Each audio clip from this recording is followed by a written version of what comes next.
الحديث 24 عن أبي ذر رضي الله عنه عن النبي صلى الله عليه وسلم فيما روى عن الله عز وجل أنه قال: يا عبادي إني حرمت الظلم على نفسي وجعلته بينكم محرما فلا تظالموا. يا عبادي كلكم ضال إلا من هديته فاستهدوني أهدكم. يا عبادي كلكم جائع إلا من أطعمته فاستطعموني أطعمكم. يا عبادي كلكم عار إلا من كسوته فاستكسوني أكسكم.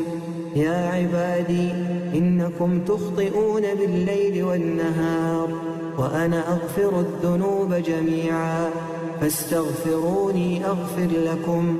يا عبادي إنكم لن تبلغوا ضري فتضروني ولن تبلغوا نفعي فتنفعوني.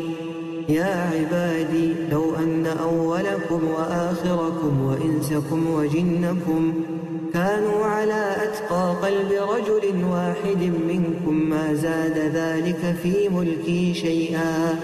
يا عبادي لو أن أولكم وآخركم وإنسكم وجنكم كانوا على أفجر قلب رجل واحد ما نقص ذلك من ملكي شيئا.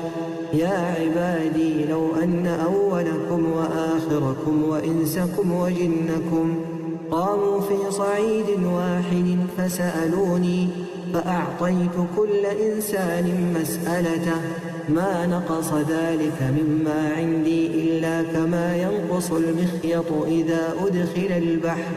يا عبادي إنما هي أعمالكم أحصيها لكم ثم أوفيكم إياها. فمن وجد خيرا فليحمد الله ومن وجد غير ذلك فلا يلومن إلا نفسه. رواه مسلم.